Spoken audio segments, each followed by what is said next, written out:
It's called earned media coverage for a reason. You have to earn it.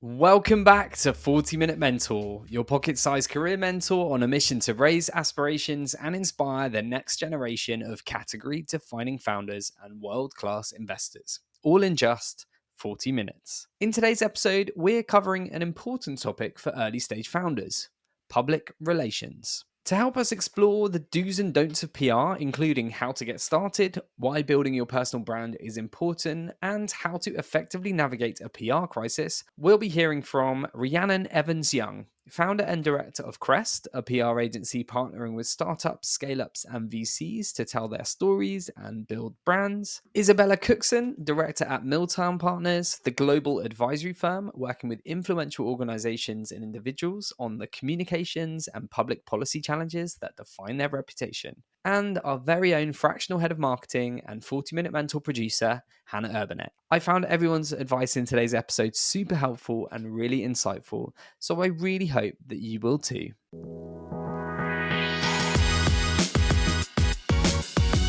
The advice I would give if you've never done PR before is you can only launch once. So make sure you think it through and plan it. Going sort of half-assed with your PR the first time will make it much harder when you come back around to do it the second time. So really think through about why you're doing PR, why you're doing it now, and do you have enough to say to sustain it? Because going out with external comms should be the beginning of the process, as opposed to just a one-off that you pick up, put down, and don't come back to for a while. So think about if you're announcing a funding round, for example, what you're going to do once that news is dropped, how you're going to leverage the momentum and buzz it creates. If you've just raised a pre-seed, but you're running straight into your seed fundraising and you've got a fairly short timeline on that, why not roll those two funding round announcements into one and make it bigger? So think really strategically about why now, what you'll do with the momentum it creates, and don't rush it. So there's no point putting out a really great press release, news story, if your website or digital architecture isn't ready, or if your product isn't ready, or if in 3 months the product's going to be tons better. So really think about commercially what the PR is going to do for you and where in that timeline it's going to be most helpful. At Milltown Partners, I think our starting point for a communications plan might sound extremely basic and very simple, but is essentially to start with the question of who is the audience for this. There's absolutely no point getting a piece of coverage somewhere that then very few of your key stakeholders or audiences will then see. Ultimately, your communications work needs to enable you to achieve your business goals by building trust with audiences that matter to your business outcomes. And actually, sometimes a piece in a much more niche outlet will serve you as well, if not better than, a bigger publication. And ultimately, whatever PR you get, the end audience is never the journalist. It's really the people reading or watching the content and engaging with it. So you always want to be focused on what they are interested in and how your story could ultimately connect with them. Broadly speaking, what the media are looking for is news, for compelling personal stories and for analysis. We all know that. We all read the news. We all consume content. But what is actually news to us within our context, within the company that we're running, is not necessarily that interesting to everyone else. And so often what we're working with founders to do is to tell that broader story. What are the trends that intersect with what you are doing, that you have a strong opinion on or a perspective on that's different? How is what you're doing moving the conversation on? And lastly, think of a good story you remember in the news. It rarely feels like a corporate press release or a blog post about a product. Good stories at their most basic level embrace emotion. They have context, conflict, climax, and closure, as we like to say. How does that story that you have map onto a more universal story arc that they're looking to tell? I think a good example of this is just thinking about almost any technology company that you've seen written about a lot in the news. It generally follows this sort of trajectory in the media. These founders, are armed with nothing more than their laptop and confront the enormous giants that have existed for decades. They battle the competition, face the regulation, and ultimately the story resolves as the industry is reshaped by that startup who then themselves become the incumbent. And really within that, I think the kind of key is to really embrace the tension, which can sometimes feel uncomfortable when all we want to do is just sort of essentially get praise. But who is your company battling with, or what are you fighting to change with your product? These kinds of questions can help you then tell a story which feels much more compelling to audiences, and then also much more compelling for journalists too. So on the topic of personal branding, I would always say that, startups often come to exist because of their founders' lived experiences and because of their passion for the problem that they're solving. And there's nothing more compelling than telling that story and getting across that passion for what you're building. So I think, when you look at your PR strategy and at your wider content and marketing strategy, it's so important to not overlook your founder brand and your founder story. Now, I know that it very often feels uncomfortable for founders to put themselves out there in that way, but the more you do it, the easier it will get. And so my top tips on kind of how to get started with building a personal brand is similar to how you would build your marketing and content strategy, is define your audience, define that target audience, that ICP that you're looking to speak to. Think about what that audience's dreams and vision and goals are and what inherently drives them to do what they do.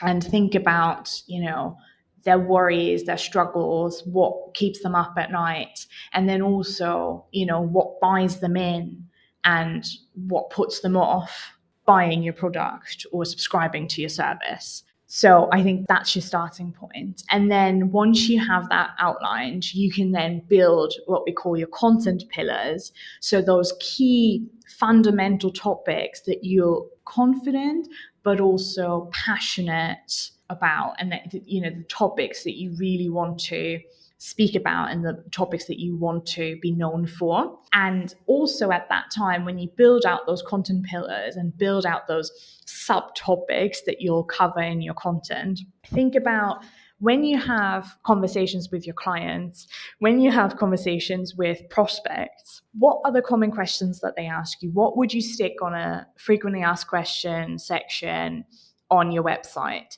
And even just starting with answering those questions in your content is a great way to get started, because you have first-hand lived experience of answering those questions and explaining that journey. And then I think it's also important to think about, where does your target audience spend their time? Is it on LinkedIn? Is it on email?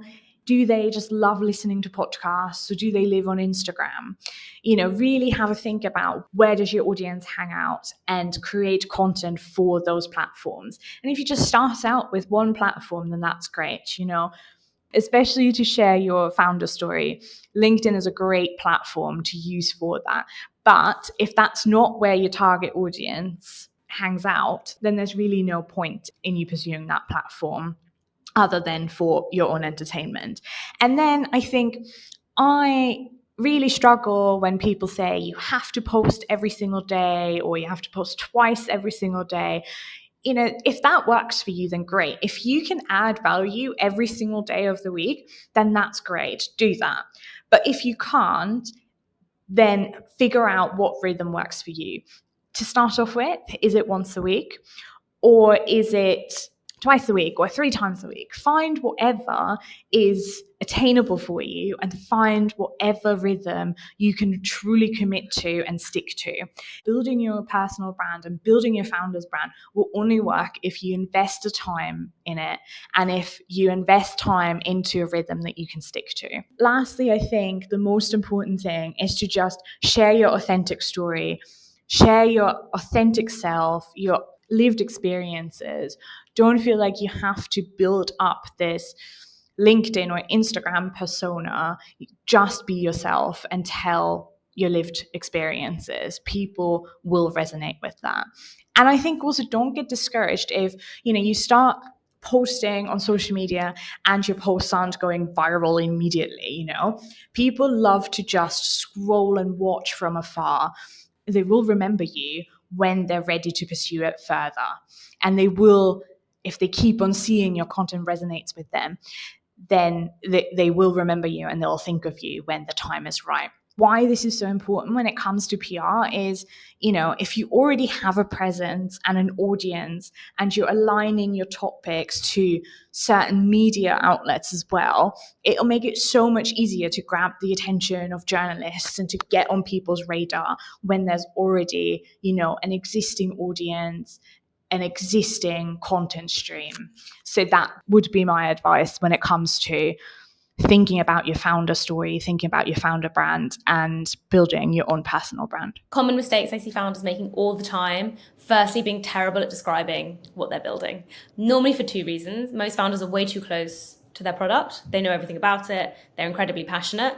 And it means they're really bad at being pithy and simple when it comes to explaining it. Working with someone external could be really useful in synthesizing this and articulating it to media or external audiences in a way that they're going to directly understand.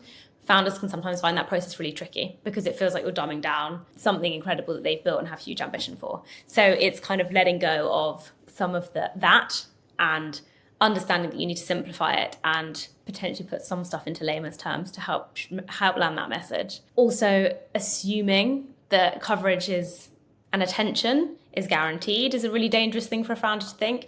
It's called earned media coverage for a reason. You have to earn it, and not all stories are the same. So journalists are busy, they're getting pitched hundreds of stories a day. Yours needs to cut through. So it's about understanding what's realistic in terms of what media coverage you can aim for, but also how to make the story as compelling as possible. And again, working with someone who has a comms background or is a PR specialist can be really helpful here because they should be able to give you a steer through. So even though you might have 5 things that you consider to be incredibly important about your product, centering on one might help you get that cut through, and you just need to make that strategic decision that chucking 5 things out there won't work, but focusing on one might really create the resonance and give the opportunity to have conversations with the media that talk about the other 4 things. So think about how you line up the elements of your story and don't get too precious about some stuff not making the cut, either because it's too complicated or it's just not going to add value to a journalist and their readers or their audience. So I think it's, learning how to kill your darlings in that respect. There are a couple of common pitfalls that we see founders falling into when they're thinking about communications. I think one of the biggest mistakes and most common mistakes actually is just simply using overly technical language or delving a little too deeply into the intricacies of the product. When you're communicating to the media, it's a slightly more of a blunt instrument than many more direct ways of speaking to audiences like email or social media channels. This means that you need your story to speak to a broader set of people. Simplifying your story doesn't mean you're making your achievements smaller. It simply means that you are making them more understandable. One way we like to help founders do this is to think about what they're doing through the lens of the impact that their product will deliver, rather than the specificities of the product itself.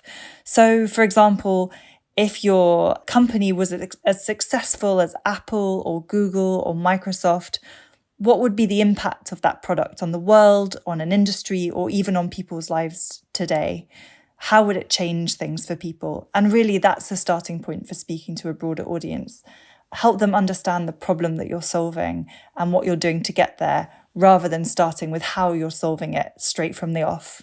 Another mistake that people can make is actually just not really doing that much research on the journalist that they're pitching to.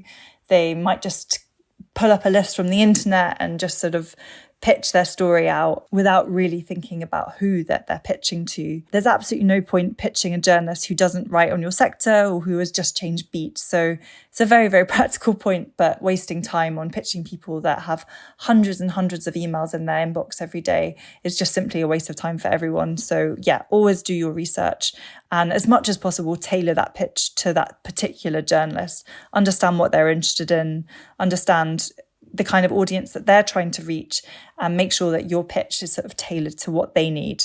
And then another sort of common and also quite practical mistake is just simply not preparing for an interview. Founders often spend a lot of their days pitching their product and their company to potential hires or maybe potential investors or potential customers. But actually, a conversation with a journalist is quite a different thing. And the first thing you really need to do is decide the boundaries of the conversation itself. Is this meeting on background? Is it off the record? Is it on the record? Ultimately, journalists are looking for interesting stories. And while many or most are reasonable people, they do have a job to do. So you saying something's spicy as you say goodbye at the end of the meeting when you thought the interview had ended has been known to make the headline. When you're speaking to them, you're speaking on behalf of your company. So while you don't want to be overly formal, you also don't want to say anything that you could regret.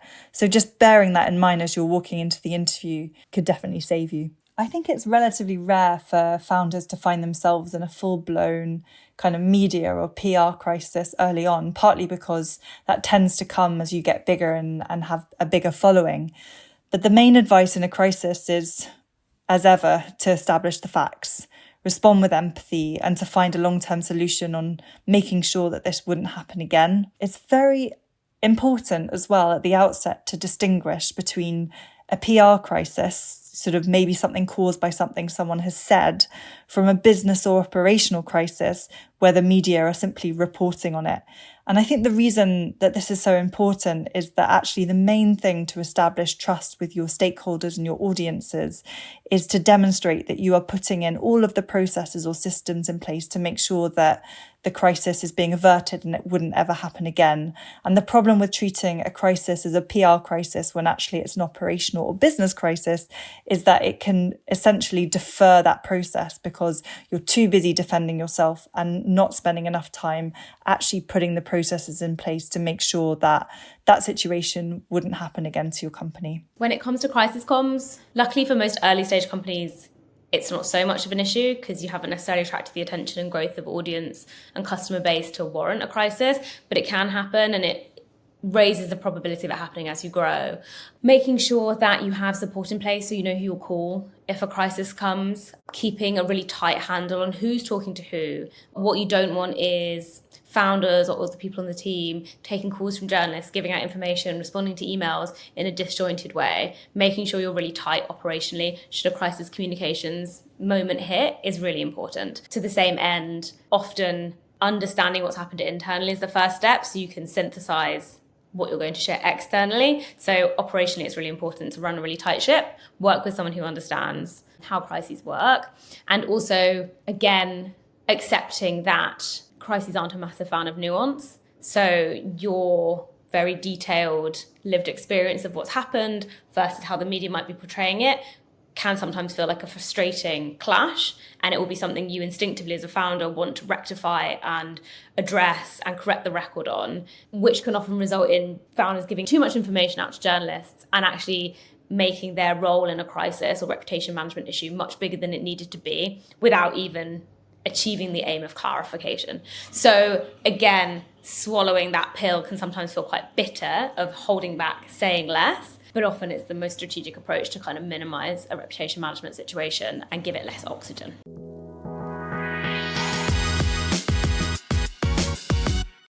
Thank you so much for tuning into today's episode. I really hope that you found it useful and inspiring. If we have left any questions unanswered, or if you have any feedback or guest recommendations for future series, then please make sure you get in touch on info@jbmc.co.uk. I often get asked by listeners how you can help us spread the word about 40 Minute Mentor. There are two simple ways you can help. Firstly, share this episode on your preferred social media platform, and LinkedIn is probably where I'm most likely to see it. And you can also leave us a review on either Apple Podcasts or Spotify. Every share on social media and review left on the podcast platforms really helps us to get 40 Minute Mentor in front of new audiences and share the power of mentorship even further. Thank you so much for your ongoing support, and I look forward to seeing you again next Wednesday for even more pocket-sized mentorship.